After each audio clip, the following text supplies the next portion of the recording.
হয়, বাংলাদেশ তথা বহিৰাষ্ট্ৰৰ পৰা যাতে অসমত আৰু অনুপ্ৰৱেশ হৈ থাকিব নোৱাৰে, অনুপ্ৰৱেশকাৰীয়ে আহি অসমত যাতে থিতাপি ল'ব নোৱাৰে, তাৰ বাবে অসম চৰকাৰ অধিক কঠোৰ হৈছে, ভাৰত চৰকাৰ অধিক কঠোৰ হৈছে।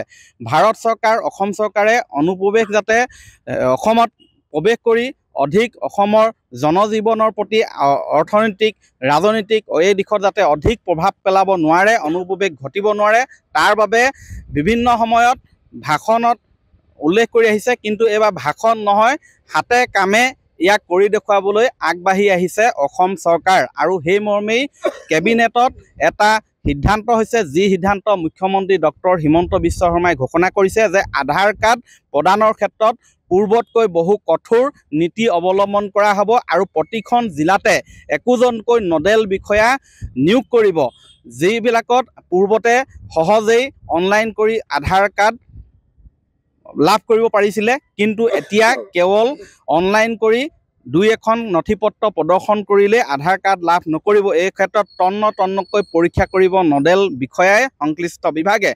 এই কথাটোক বিভিন্ন অসমৰ দল সংগঠনে আদৰণি জনাইছে। মোৰ কাষত বৰ্তমান আছে বিশিষ্ট সমাজকৰ্মী ঘন গগৈ আছে আৰু একাংশ সচেতন নাগৰিক আছে। এই সৰ্বসাধাৰণ সচেতন নাগৰিক সমাজকৰ্মী ঘন গগৈয়ে কি কয় জানিব বিচাৰিম। যোৱাকালি অসম চৰকাৰৰ কেবিনেটত যি সিদ্ধান্ত হৈছে যে ভাৰতবৰ্ষৰ বা অসমত বাংলাদেশীয়ে হওক বা বাহিৰা ৰাষ্ট্ৰৰ অনুপ্ৰৱেশকাৰী যাতে অসমত মানে পদাৰ্পণ কৰিব নোৱাৰে, সেই ক্ষেত্ৰত আধাৰ কাৰ্ডৰ দিয়াৰ ব্যৱস্থাটো যিটো কৰিছে তাতো অলপ অধিক মানে কটকটীয়া কৰিব লাগে। এই আধাৰ কাৰ্ডৰ ব্যৱস্থাটোৰ মাজেৰে আমি অন্ততঃ ভাৰতবৰ্ষৰ লগতে অসমখনক আমি সুৰক্ষিত কৰিব পাৰিম বুলি আমি আশা কৰিছোঁ। যিহেতু মুখ্যমন্ত্ৰী ডক্টৰ হিমন্ত বিশ্ব শৰ্মা ডাঙৰীয়াই কালি ঘোষণা কৰা মতে যদি নডেল বিষয়া হিচাপে জিলাই যি নডেল বিষয়াসকলক তেওঁলোকে নিয়োগ কৰিব, সেই নডেল বিষয়াসকলে যাতে সম্পূৰ্ণৰূপে চৰকাৰে কেবিনেটত সিদ্ধান্ত হোৱাৰ ধৰণে যাতে আধাৰ কাৰ্ড প্ৰদানৰ ক্ষেত্ৰত যিখিনি ডকুমেণ্ট এভিডেঞ্চ লাগে সেইখিনি যাতে সম্পূৰ্ণ নিয়াৰিকৈ পৰীক্ষা নিৰীক্ষা কৰি যাতে আধাৰ কাৰ্ডৰ ব্যৱস্থা কৰে, তাৰ প্ৰতি আমি আহ্বান জনাইছোঁ আৰু ধন্যবাদ জনাইছোঁ অসম চৰকাৰক।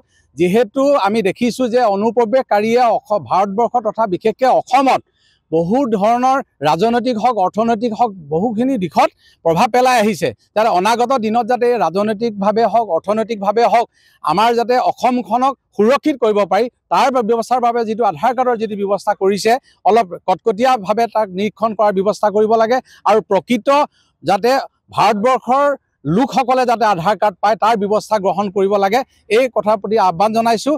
আৰু ডক্টৰ হিমন্ত বিশ্ব শৰ্মা ডাঙৰীয়াই লোৱা পদক্ষেপক সকলো যাতে নডেল বিষয়া, জিলাৰ আয়ুক্ত সকলোৰ যাতে এই ব্যৱস্থাটো যাতে কটকটীয়াভাৱে নিৰীক্ষণ কৰি যাতে আধাৰ কাৰ্ডৰ দিয়া ব্যৱস্থা কৰে, তাৰ প্ৰতি আহ্বান জনাইছোঁ আৰু মুখ্যমন্ত্ৰী তথা অসম চৰকাৰক ধন্যবাদ জনাইছোঁ।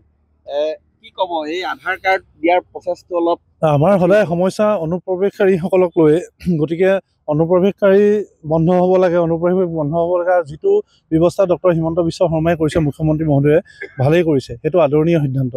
হয়, সচেতন নাগৰিকে আদৰণি জনাইছে এই সিদ্ধান্তক। আৰু আধাৰ কাৰ্ড যাতে সন্দেহজনক নাগৰিকে লাভ নকৰে, অনুপ্ৰৱেশে লাভ নকৰে, তাৰ বাবে মুখ্যমন্ত্ৰীয়ে যি ধৰণৰ ঘোষণা কৰিছিলে সেই ঘোষণা যাতে কাৰ্যকৰী হয়, সফলভাৱে ৰূপায়ণ কৰিব লাগে নডেল বিষয়াসকলে, এই আহ্বান জনাইছে।